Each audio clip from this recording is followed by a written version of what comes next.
Just 1 hour ago, the royal family released a devastating announcement that has left the nation stunned. Princess Anne, the monarchy's most steadfast and silent force, is now facing a life-changing condition, and the family is reeling. For decades, she was the indestructible royal. Not anymore. What was once described as a minor incident has now taken a tragic turn. This isn't just about illness. It's about loss, legacy, and the fall of the monarchy's strongest pillar. The day everything changed. For decades, Princess Anne, born in 1950, was known as the monarchy's steadiest presence. Over 20,000 public engagements and a reputation for no-nonsense efficiency. But in mid-June 2025, something shifted. Appearances became shorter, her expressions dimmer. Then came the cancellations. On June 23rd, Anne pulled out of a military event she had attended every year since 1984. Whispers grew. Where was the Princess Royal? Why was the palace so quiet? It wasn't until June 24th at 10:04 a.m. that the truth broke. A short, clinical statement was posted on the royal website. Her Royal Highness Princess Anne suffered injuries from an equine incident at Gatcombe Park. She is recovering under observation. The phrase equine incident barely masked the seriousness. By mid-afternoon, reports confirmed she had been kicked by a horse while walking unaccompanied on her private estate, suffering what was first described as a mild concussion. But palace insiders already knew it was more than mild. Medical staff from Southmead Hospital in Bristol, where she was airlifted within 20 minutes, raised concerns. One nurse later told The Times, off record, that Anne had difficulty recalling the event, where she was, or what day it was.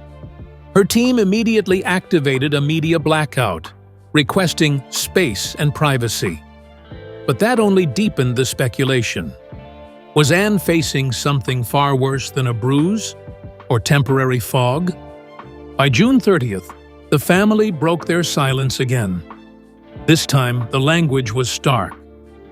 Her Royal Highness is experiencing sustained memory disruption as a result of traumatic brain injury. 3 terms stood out: memory, sustained, traumatic. It was no longer a concussion. This was a lasting medical episode. Suddenly, the monarchy's most unshakable figure was facing the unknown, and with that, an entire institution held its breath. Behind palace gates, uncertainty took hold. The public only saw headlines, but inside Windsor and Gatcombe, family members faced a new and painful reality. Anne, the bedrock of royal duty, was struggling to recall the simplest moments. What began as a routine walk with horses had become something else entirely. A test not just of Anne's health, but of the monarchy's resilience. And as the days unfolded, it was clear. This wasn't a bruise. It was a break in the very rhythm of royalty. The hidden struggle becomes public. Following her accident on June 22, 2025, Princess Anne remained hospitalized for 4 days at Southmead, where neurological specialists monitored her memory lapses. Despite the outward calm from Buckingham Palace, insiders described a deepening concern. One royal aide revealed that Anne had repeatedly asked the same questions about the accident, a telltale sign of short-term memory loss. When Anne reportedly said, "I can't remember a single thing from that day," it sent shockwaves through the inner royal circle. By July 1st, Anne was released from the hospital and returned to Gatcombe Park, but her recovery was anything but linear. Public appearances ceased entirely. Her usual sharpness, often displayed during speeches, military visits, or offhand quips, was nowhere to be found. In her first post-accident photo, taken during a private family lunch on July 6th, her expression looked distant, close, but not fully present. Friends described her as slower, quieter, more inward. The palace, historically tight-lipped on personal matters, struggled with messaging. There were no smiling photos, no upbeat reassurances. The silence was deafening. And when Princess Anne finally issued her own statement on July 8th, it was simple and haunting. "There are things I simply cannot recall. It's unsettling." That admission, only 16 words, pierced through the layers of royal formality.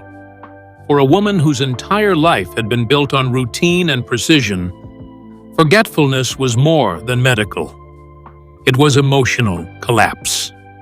Even the public noticed the change.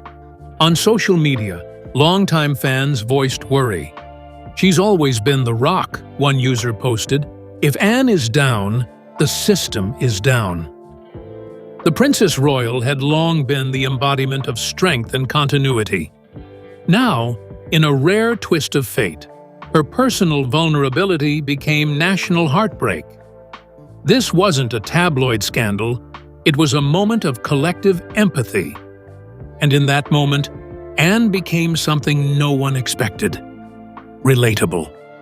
But empathy soon gave way to unease. The palace could no longer contain the scale of Anne's condition. With mounting public concern and media speculation, a more decisive statement was needed. Behind closed doors, the monarchy debated timing, tone, and transparency. And then, it came. The formal announcement that changed the course of Anne's royal journey. What the palace revealed next didn't just confirm fears. It reshaped how the nation and the family would see Princess Anne from this day forward. The announcement that shook the monarchy. On July 10, 2025, the palace issued a mid-morning statement that stunned both the press and the public. Her Royal Highness is now dealing with long-term memory disruption as a result of traumatic injury. The word long-term landed like a blow. This was no longer a temporary setback. It was a transformation, and the implications stretched far beyond Princess Anne. For the first time in decades, a senior royal admitted to enduring a cognitive condition with no clear timeline for recovery. Anne herself followed up that evening with a handwritten note, released via the royal Instagram page. The message, dated July 9th, read, "My thanks for the messages of kindness. I am resting and recovering, though some things remain out of reach. There are gaps, and they are unsettling. But I remain grateful the public had seen Anne through wars, scandals, and royal divorces. Never like this. Never so exposed." The formality was gone. In its place, raw uncertainty. Royal commentators scrambled to interpret the shift. Ingrid Seward, editor of Majesty magazine, called it the most emotionally vulnerable statement by a senior royal since Diana's 1995 Panorama interview. She wasn't exaggerating. For a family that often hides behind protocol, Anne's openness struck an unfamiliar chord. Unlike calculated PR moments from the Sussexes or Charles's press briefings, this wasn't about reputation. It was about truth. For once, the palace wasn't spinning. It was surrendering to reality. In homes across Britain, the reaction was intimate. "It feels like losing a national compass," one caller told LBC Radio. At 75 years old, after nearly 6 decades of royal service, Princess Anne had become the unexpected face of verging and neurological injury. In that vulnerability, something extraordinary happened. The public didn't look away. They leaned in, and that moment, when the unshakable princess became heartbreakingly human, may be the most meaningful of her long royal life. How the royal family responded behind closed doors. When the July 10, 2025 announcement broke, the shock didn't stop at the gates of Buckingham Palace. It hit home. Prince Edward, Anne's younger brother, was the first to be briefed privately. According to one source, he left a committee meeting at St. James's Palace without a word, returning to Bagshot Park just before noon. Aides described him as visibly shaken. Despite being quieter than his siblings, Edward and Anne shared a lifelong bond grounded in discipline, privacy, and an unspoken understanding of duty. King Charles III, now 76, is enduring his own battle with illness. His prostate cancer diagnosis was revealed in February 2024. But insiders say this news about Anne hit him harder than expected. He had always considered her the monarchy's steel spine. Sources from Clarence House confirm Charles held a 90-minute briefing with Anne's medical team on July 11th, then spent the afternoon in isolation. While he's yet to make a public appearance regarding his sister's condition, his absence from 2 scheduled events in Yorkshire the following day raised concern. Anne's children, Zara Tindall, 43, and Peter Phillips, 47, rushed to Gatcombe Park the evening of July 10th. These weren't symbolic visits. This was family regrouping under emotional siege. Zara, known for her stoicism, reportedly took control of her mother's care arrangements, liaising with palace doctors and household staff. Peter, always protective of his mother's image, pushed for transparency, believing the public deserved honesty over illusion. It was one of the rare moments when personal vulnerability overtook protocol. Elsewhere, the extended royal family mobilized.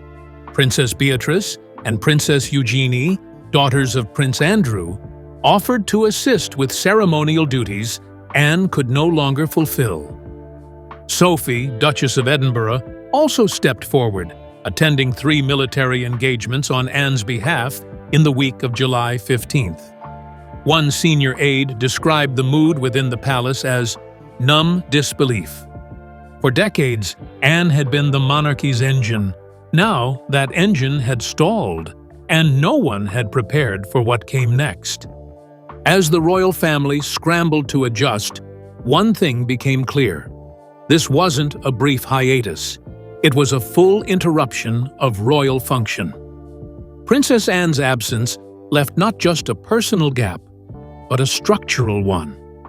Her responsibilities, accumulated over 5 decades, had no immediate successor. For the first time in modern monarchy history, a system that prided itself on seamless continuity found itself improvising. And behind the carefully worded statements, there was one unspoken truth. Duty had finally been disrupted. Anne's unprecedented withdrawal. In the span of just 3 weeks, over 25 public engagements were cancelled or reassigned, most of them long-standing traditions Anne had upheld since the 1980s. From military ceremonies with the Royal Corps of Signals to annual charity galas for the Save the Children Fund, cancellations were issued with short, apologetic notices. One insider at Horse World Trust, a charity Anne had supported since 1994, said, "We didn't just lose a speaker, we lost a constant." Palace aides had no playbook. Unlike Charles or William, who had prepared successors and shadowed staff, Anne had always worked alone, directly, without intermediaries. Her schedule was famously meticulous, often handwritten. Suddenly, staff found themselves staring at a calendar filled with decades of obligation and no guidance on what came next. In early August, the Lord Chamberlain's office began quietly redistributing her patronages to Sophie, Princess Alexandra, and even Lady Louise Windsor, marking the first reshuffle of this kind since Queen Elizabeth II's passing in 2022. Military groups were among the hardest hit. Anne held over 15 ceremonial titles, including Chief Commandant of Women in the Royal Navy. The Ministry of Defense issued a public statement on August 7th, acknowledging the princess's indispensable presence. Privately, senior officers expressed concern about morale, especially in regiments where Anne had been the only royal visitor for over a decade. Her withdrawal wasn't just logistical, it was deeply symbolic. A generation of service personnel saw it as the end of an era. The monarchy's younger generation scrambled to fill the void. Princess Beatrice attended 2 events in Anne's name by August 10th, while Prince Edward took on regional visits in Gloucestershire and Kent. Still, the absence was palpable. One senior courtier remarked, "You can't replicate Princess Anne. You can only try not to let the structure fall apart without her." And in that moment, the monarchy learned something it hadn't admitted aloud.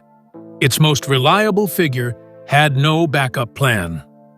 But while the press focused on calendars and royal logistics, the real story unfolded behind palace walls, in the quiet corners of family homes, hospital rooms, and late-night phone calls. This wasn't just a shift in the monarchy. It was a deeply personal upheaval for those closest to Anne. Beneath the controlled responses and polite deferrals was grief, raw and unspoken. Because when the woman known for strength stumbles, the emotional toll doesn't spare anyone, not even royalty.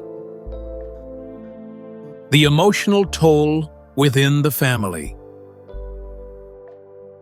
Inside Gatcombe Park, once a hub of horses, grandchildren, and royal engagements, a silence settled in by mid-August 2025. Sir Timothy Lawrence, Anne's husband of 32 years, had always been the quiet strength at her side. But those close to the couple said he had become visibly more protective and more emotional. Friends noted that during a private garden reception on August 12th, Sir Timothy broke down while thanking guests, a moment later described as hauntingly human. Zara Tindall, known for her resilience and composed public presence, reportedly broke down during a family meeting held at Balmoral Castle in late July. Witnesses described her as exhausted and emotionally spent, admitting that watching Mum fade like this is harder than any injury I ever took on a horse. Her husband, Mike Tindall, has since taken over several parenting responsibilities and scaled back podcast appearances. For a family defined by structure, this disruption cut deep. Prince William, balancing his role as heir, husband, and father, issued a brief statement of support on August 14th. "My aunt's legacy is unmatched. We stand beside her, but even his public demeanor seemed altered." At a charity event in Cambridge the next day, William's usual confidence was replaced by noticeable restraint. Royal commentators noted his unusually subdued tone. "You could tell the weight of the moment was heavy," one reporter said. "He wasn't just speaking as a prince. He was speaking as a nephew in mourning." Even King Charles III, though physically distant, revealed signs of strain. He canceled 2 engagements on August 17th and 18th, citing logistical adjustments. But insiders knew better. A longtime royal aide commented, "When Anne falters, Charles feels it. She's not just his sister. She's the last piece of his mother's legacy still intact." In the wake of this emotional whirlwind, one thing became clear. Behind the royal waves and public stoicism, the family was hurting. And for once, the mask was slipping. The public sees a new side of Princess Anne. By the morning of August 20th, 2025, the British public had shifted from shock to heartfelt sympathy. Across social media, the hashtag Princess Anne trended globally for more than 12 hours. Unlike the usual polarizing royal topics, this one united people. On X, formerly Twitter and Instagram, thousands shared personal memories of Anne, school visits in the 1990s, military events in Edinburgh, or simply her no-nonsense replies during interviews. Anne had always been respected, but now she was being loved. In an unexpected move, the BBC aired a 30-minute retrospective on her life titled Anne, The Relentless Royal, airing at 8 p.m. on August 21st. It featured never-before-seen clips from 1994, where she joked with soldiers in Bosnia, and a 2006 visit to a children's hospice in Wales. But what moved viewers most was the contrast. This pillar of strength now facing fragility. One commentator remarked, "We never saw her stumble before. But now that she has, she's more real than ever." Even younger audiences, often disengaged from royal affairs, expressed rare admiration. TikTok creators reposted clips of Anne's sharpest moments, from correcting journalists to carrying out over 400 engagements in 2019 alone. But instead of mocking her clipped tones and blunt style, they celebrated them. One post with 2.1 million views simply read, "She never asked for attention, but now she deserves all of it." In an era of oversharing royals, Anne's quiet suffering created a profound national moment. Print media also softened. Even the often critical Guardian ran a front-page tribute on August 23rd, calling her the kingdom's quiet fire. Headlines in the Telegraph and Daily Mail described her as unbreakable and the hardest goodbye. Royal correspondents who had covered her for decades admitted they were unprepared for the emotional reaction. And the public? They didn't just mourn her withdrawal, they mourned the realization that nothing, even Princess Anne, lasts forever. But as national sentiment swelled, the machinery behind the monarchy had little time to pause. This wasn't just a personal blow, it was an institutional crisis. With King Charles ailing, Catherine recovering, and Anne now sidelined, the firm's most dependable members were falling away. The royal system, built on continuity, was facing its most uncertain moment since 1997. And within palace walls, the question grew louder. If Anne is out, who steps in? The answer wasn't so simple or so reassuring. The institutional fallout. Cracks in the crown. With Princess Anne officially on indefinite medical leave as of August 24th, 2025, the palace entered what one insider called triage mode. Anne had carried out more engagements in the last decade than any other royal, averaging 455 per year. Her absence wasn't symbolic. It was structural. Within days, royal calendars were ripped up. Press officers were redeployed. Aides were instructed to restructure the year. Quiet panic replaced royal polish. The firm's dependency on Anne was no secret. King Charles III, battling his own treatment plan, had long relied on her to hold together patronages, regional duties, and military ties.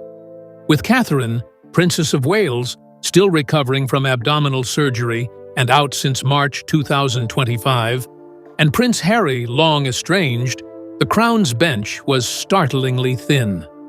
Princess Beatrice, Eugenie, and Lady Louise Windsor were quickly floated for greater involvement, despite lacking training or constitutional rank.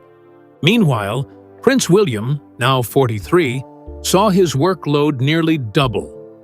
From school visits in Swansea to defense briefings in Norfolk, William's presence became omnipresent. Insiders reported clear exhaustion and emotional fatigue in private moments. For the first time in years, William confided to aides that everywhere I go, I'm reminded of what's missing. And what was missing wasn't just a sister.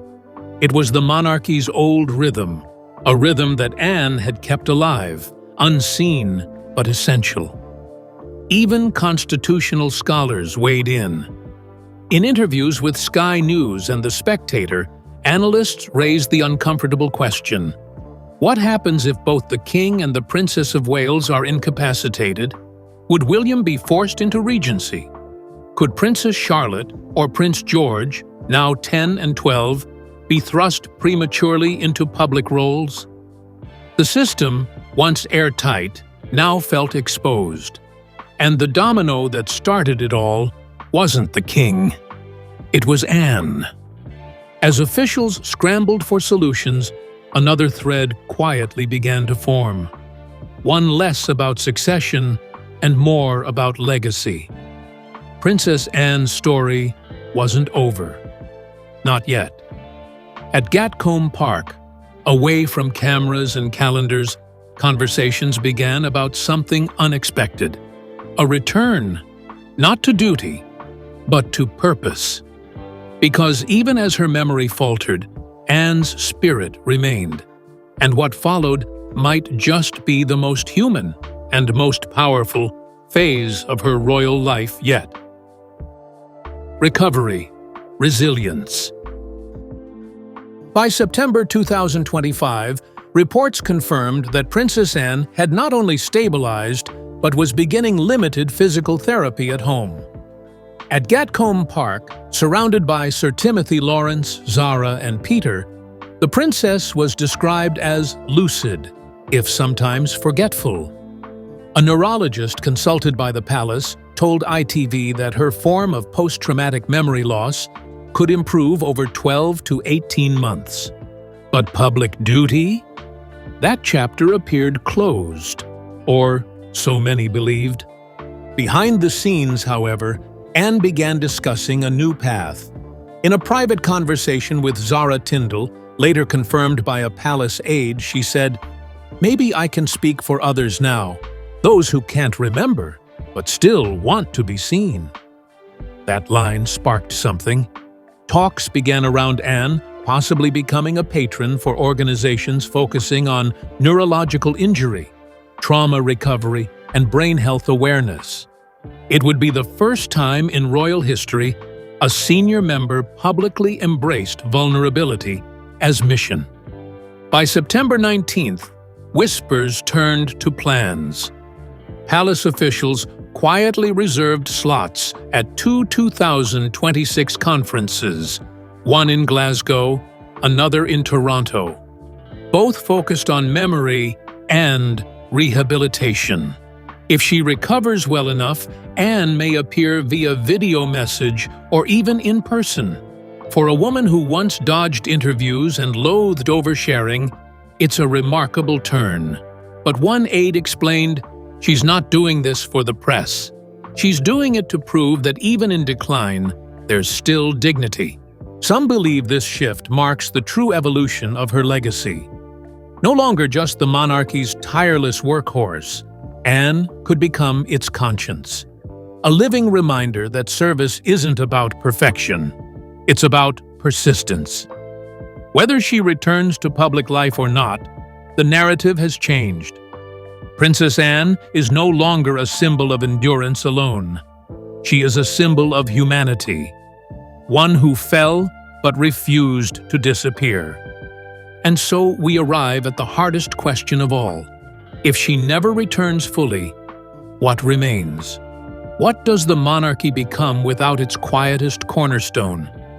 Because this isn't just a story of one woman's injury. It's a story of a system reckoning with vulnerability. The final chapter isn't written, but it has already changed the course of royal history and shown a side of Princess Anne that perhaps we were never meant to see. Until now. The road ahead. As October 2025 begins, Britain finds itself in unfamiliar territory. The monarchy, long insulated by tradition, is suddenly marked by fragility. Princess Anne's condition isn't just a medical update, it's a cultural shift. Public institutions, media outlets, and even Parliament are watching how the Crown responds. In a rare October 3rd address, the Prime Minister referenced Anne directly. Her service has been immeasurable, her humanity even greater. Within the palace, the family is adjusting to a new normal. Sir Timothy remains Anne's primary caregiver. Zara has suspended all equestrian competitions for the remainder of the year. Peter Phillips, though not a working royal, has taken on spokesperson duties for Anne's charitable work. Even Prince William has delayed 2 international tours to maintain proximity to the family. The message is clear. This is not a temporary disruption. It's a turning point. Across the United Kingdom, vigils, fundraisers, and exhibitions celebrating Anne's life and legacy are quietly being organized. From Aberdeen to Cornwall, community halls display her photographs, uniforms, and thank you letters from decades past. Children born long after her prime are asking who she is. Teachers reply, "She's the one who never stopped." In the quiet corners of a changing Britain, that memory might be the most enduring tribute of all. And yet, there is hope, because Anne is still here. Her words, her wit, her presence, fainter now, but not gone.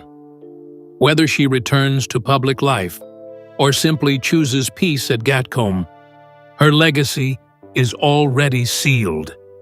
She gave more than her share, and now the crown, indeed the kingdom, waits, watches, and holds its breath for the return or the farewell of the monarchy's most silent strength and perhaps its truest soul.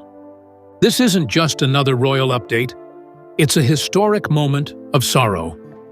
Whether Princess Anne returns to public life or quietly fades into private recovery, the impact of today's announcement will echo through the monarchy for years.